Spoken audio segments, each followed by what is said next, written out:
Boa tarde, meus amigos. Aqui em São Paulo, um tempo chuvoso. Então, quando está chovendo, eu lembro da Prótese Total. Hoje eu quero fazer uma reflexão sobre uma das maiores mentiras da Prótese Total. E a maior mentira, uma das maiores mentiras da Prótese Total, ela foi idealizada por um dos maiores pensadores da odontologia, né? Através de grandes pesquisas, porque em 1900, 1910, 1920, nós tínhamos grandes pesquisadores pesquisando profundamente a odontologia como um todo, articuladores, materiais de moldagem, a parte da anatômica sendo esmiuçada.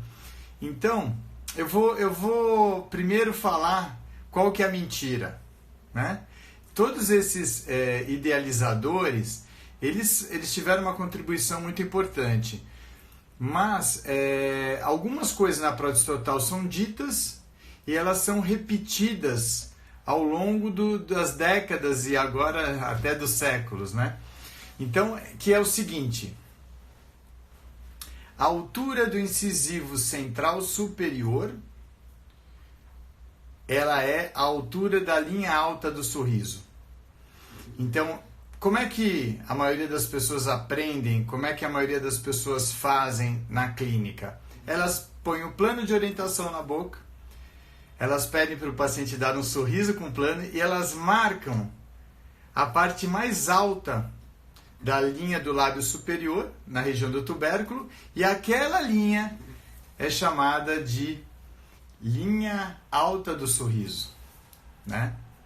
Então, o de Clapp, 1906, começo do século, grandes pensadores da odontologia, principalmente da Prótese Total, lançam um enunciado que é repetido por todos esses livros que estão aí atrás de Prótese Total.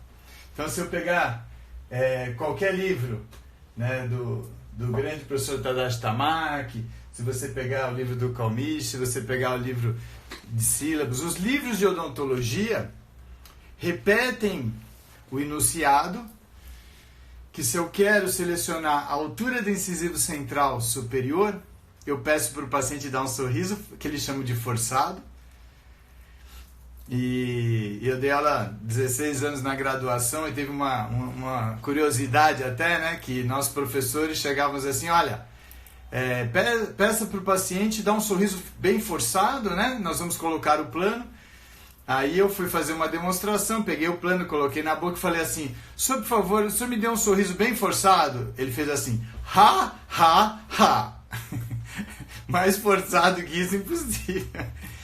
Então nós pedimos para ele sorrir e fazíamos uma marcação denominada linha alta do sorriso. E é lógico que quem mata a cobra tem que mostrar o pau. Quando eu fiquei 9 anos na USP estudando exclusivamente, tanto a minha tese de mestrado e doutorado foi estética em prótese total. É lógico que eu fiz crédito de removível, fiz crédito de fixa, mas o que eu realmente pesquisei foi isso. Eu lia nos livros e falo assim: engraçado, né? Esse enunciado que vai sobrevivendo com o passar das décadas, dos séculos.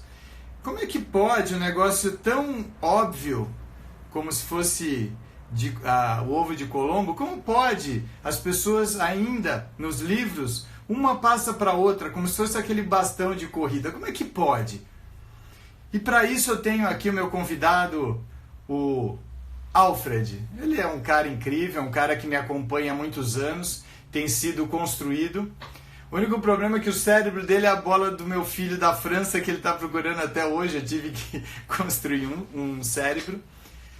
Mas é lógico que esse boneco... Desculpa, não é Alfred boneco. Esse meu amigo, ele está aqui para demonstrar o que todo o profissional já sabe, o que todo dentista já sabe. Mas é preciso que eu fale para vocês, que foi o que aconteceu comigo estudando 9 anos no mesmo assunto prótese, que nós temos 3 tipos de sorriso quanto à análise do lábio superior. Então vejam só, se eu tenho a linha do lábio superior num sorriso que seria forçado, um sorriso bem largo, eu tenho a visibilidade apenas das papilas gengivais e o lábio do paciente, ele recobre como se fosse um lençol, ele recobre a gengiva e deixa apenas os triângulos aparecendo. Esses são os casos mais favoráveis. Por quê? Porque cada papila, imagine que ela é um separador.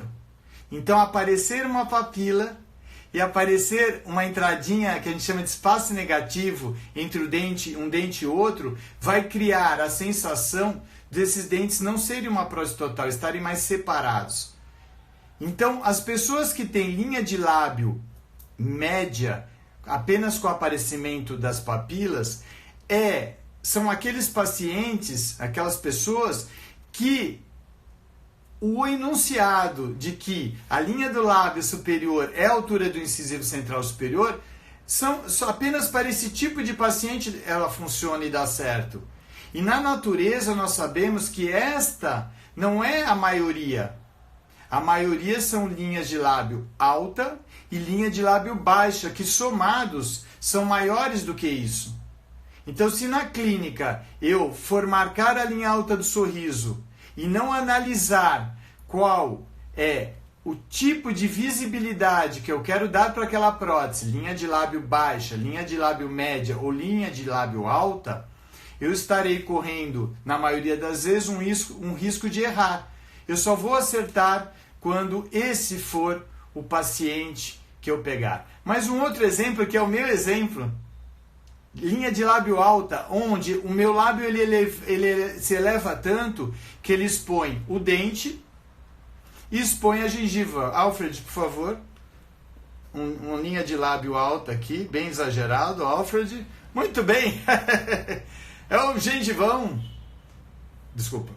Agora, se você pegar um paciente desse, imagine clinicamente, você pede para o paciente, após a colocação do plano de orientação na boca, dê um sorriso bem forte. O paciente dá, você vai lá com seu estilete ou com seu lecrão e faz uma marca. A altura do seu plano de orientação, da borda até essa marca conhecida como linha alta do sorriso, você, dentista, acredita na sua cabeça, sem medir ela, sem pegar uma régua e medir. Quanto será que deu? Nossa, deu 17 milímetros. Não existe dente de 17 milímetros de altura e você manda para o protético. Você faz lá uma marca porque você leu nos 10 livros de odontologia que é para fazer assim. Você manda para o protético e você não se digna nem a medir a altura. E muitos fazem essa linha e não sabem nem para quê. O que o protético faz com isso? É pior. Mas saiba que é para orientar o protético, que não deveria ser ele que seleciona dente, sim o dentista, tem a obrigação de selecionar. Ele está vendo o lábio. Infelizmente o protético não tem o lábio do paciente assim à mão. E aí você imagina que tem 17 milímetros do plano aparecendo, das duas uma. Ou você errou a altura do plano, ele está exageradamente alto, isso você vai ter que analisar com a DVO, ou então você está frente a um paciente, uma pessoa, que é linha de lábio alta. E se o protético recebe uma medição de, por exemplo, 15, 17 milímetros, que nem existe dente dessa altura, o que ele vai fazer? Ele vai selecionar o mais largo que ele tem lá. Digamos que a marca seja 13 milímetros. E ele vai selecionar aquele dente altão. Consequentemente, dente alto é dente largo, que muitas vezes não tem absolutamente nada a ver com esse paciente. Vai ficar extremamente agressivo, grosseiro essa estética, Por quê? Ele é linha de lábio alta. Você vai ter que selecionar o dentista. Se tem 17 milímetros e é dentro da DVO isso, o dentista tem que selecionar se ele quer dentes de 14, 13, 12, 11. E quanto mais baixo ele selecionar, mais gengiva vai aparecer. E em compensação, mais harmônico vai ficar, porque você vai estar selecionando pela largura do rosto, por outros dados, não pela altura. E você tem um terceiro tipo, linha de lábio baixa, que é o amor, é o amor de todos os protesistas, né? A gente faz prótese sobre implante, total, fixa, faceta, mas como a gente ama o paciente que é linha de lábio baixa, que não aparece a gengiva, como a gente ama. Esconde a butma, esconde as cagadas, esconde as retrações gengivais. É verdade.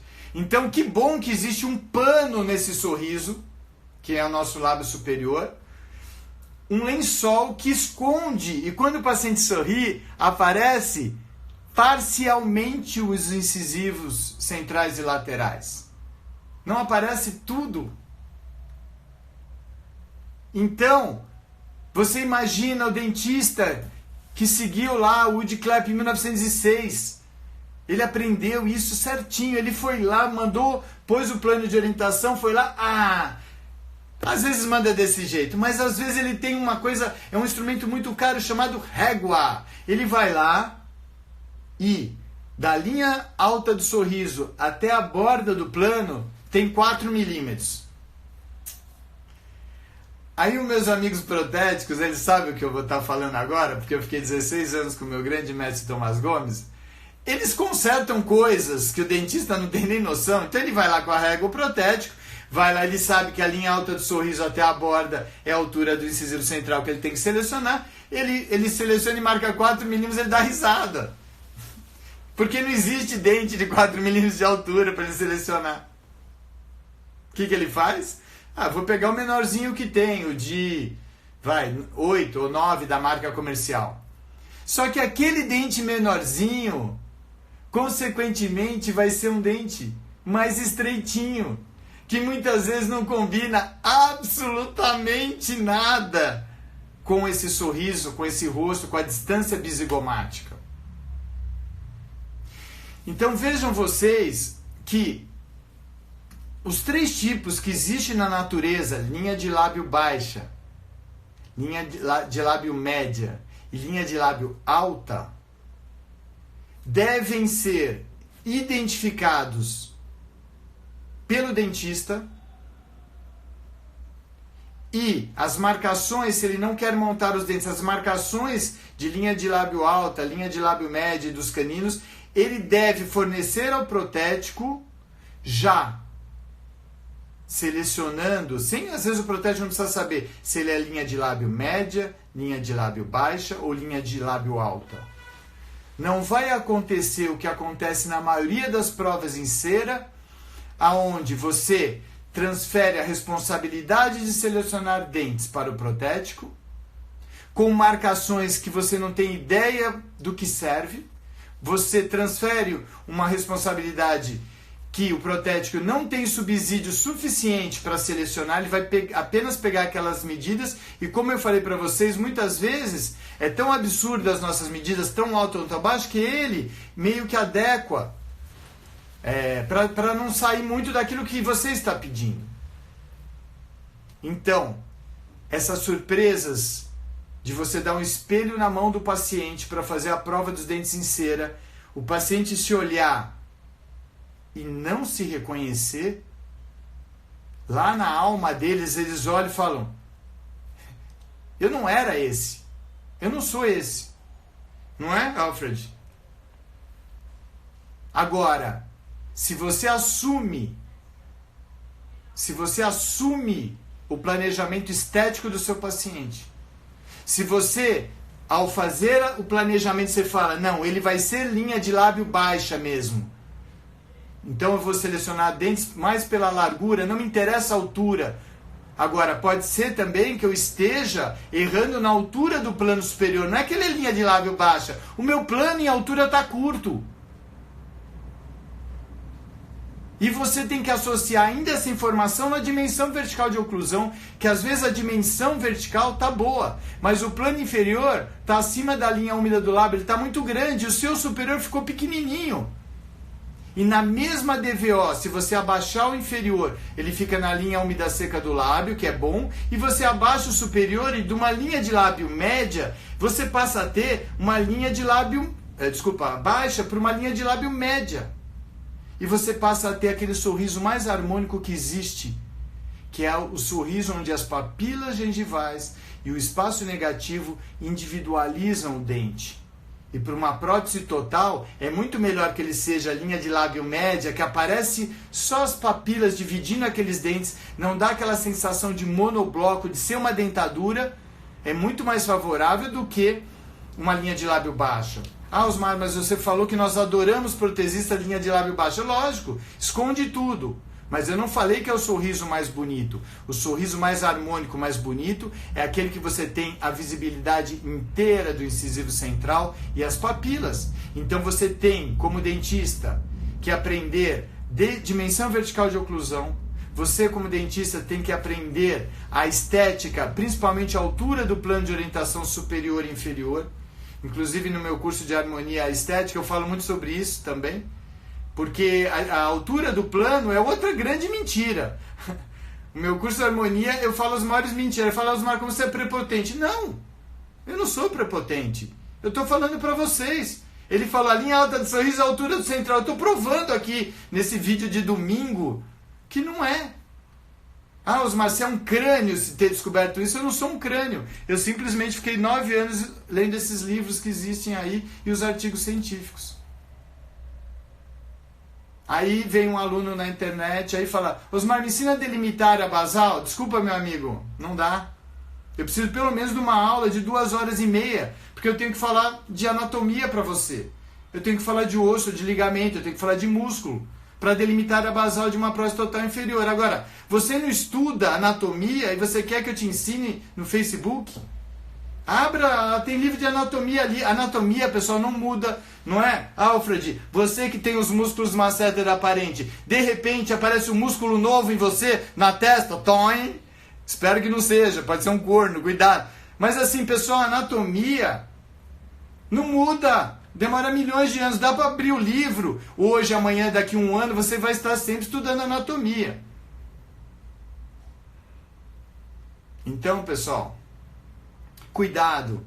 Vamos estudar, mas nem sempre o que está escrito ali, ele é verdadeiro. Às vezes é porque foi a coisa mais próxima que ele encontrou para ajudar o dentista no planejamento.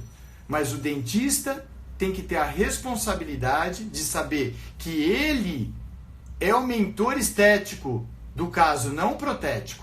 Ele é o mentor do caso. Se você delegar para o protético, você tem chances grandes do seu paciente não se reconhecer no espelho. E do outro lado, quando você, através de um estudo, distância bisigomática, né, dimensão vertical, você determina qual dos 3 tipos aquele paciente é, linha de lábio média, alta ou baixa, e você propõe para esse paciente uma prova dos dentes em cera, ele olha no espelho e você vê o brilho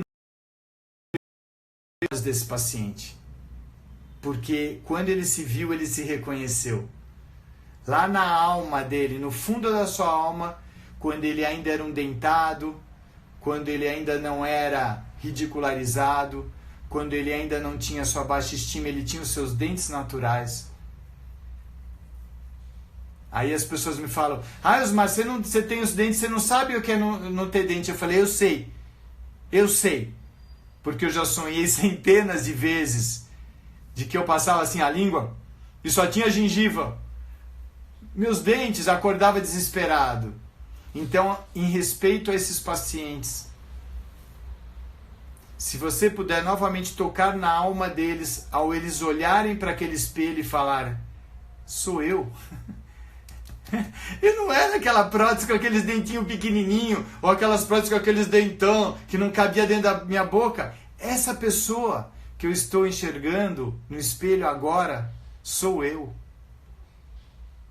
E graças ao meu bom Deus, por causa disso que vocês estão vendo nessa prateleira, por causa de muita leitura, muito estudo, eu tenho essa experiência diariamente no meu consultório. A felicidade de você estudar e conseguir compensar biologicamente, fisiologicamente, emocionalmente, restaurar um pouco que seja o autoestima desse paciente, para que ele possa se sentir ele mesmo, para que ele possa ter segurança, para que ele possa se sentir bonito. Obrigado, de Klepp, não é uma crítica. Você, como pesquisador do começo do século, dedicou uma vida ao estudo da prótese total. Mas, infelizmente, apesar de tanta comunicação, se estuda cada vez menos. Nós temos tanta facilidade de estudar que nós não estudamos mais. E aqueles historiadores, aqueles grandes estudiosos do começo do século, eles pegavam o livro, estudavam, pesquisavam, criavam articuladores. Hoje o articulador cópia do Stuart, o IPMIX, que é o mais simples que existe, as pessoas não têm ideia de como se usa. Mas os movimentos mandibulares continuam acontecendo. Há milhões de anos, a articulação, a ATM, está aí. Você pode cortar as fases, você pode usar um charneira, só que a ATM não tem movimento de charneira. Infelizmente, adoraria atender jacaré. Adoraria. Ele fecha só numa posição. Adoraria atender tigre, que ele tem uma mordida cruzada nos caninos e não tem movimento de lateralidade. O articuladorzinho seria ótimo, mas para o meu bem ou para o meu mal eu atendo seres humanos. Então eu tenho que estudar os seres humanos. Eu tenho que usar equipamentos que foram estudados durante anos e anos e anos, que simulam os movimentos desse ser humano que eu estou atendendo e estou respeitando. Então, nesta manhã chuvosa de domingo, eu queria agradecer. Beijo na boca! Até caiu o lábio. Eu queria agradecer, pessoal, a todos. Até legal, até tive uma ideia aqui, linha de lábio baixa, linha de lábio média e o verdadeiro linha de lábio alta. Pessoal, as pessoas são diferentes. Graças ao bom Deus, eu moro num país altamente misturado. Japonês com negro, negro com vermelho, vermelho com amarelo. Sabe por quê? Porque ficou muito mais difícil. Nós não podemos seguir técnicas mundiais, alemãs, indianas, como existe de largura de dente, de posição de dente, porque é povo pouco miscigenado. Nós brasileiros somos muito misturados. E essa população que a gente atende é a mais difícil de ser feita, porque não existe antropometria, não existe proporção áurea que é bonitinha, porque nós somos misturados. Então nós mudamos nossos protocolos para técnicas para um povo miscigenado. Nós somos muito diferentes, mas lá na alma ninguém gosta de perder os seus órgãos, principalmente órgãos dentários. Então, lá na alma todos são iguais, todos querem ter o direito de sorrir. Fiquem com Deus, um forte abraço, estamos juntos, um ótimo domingo.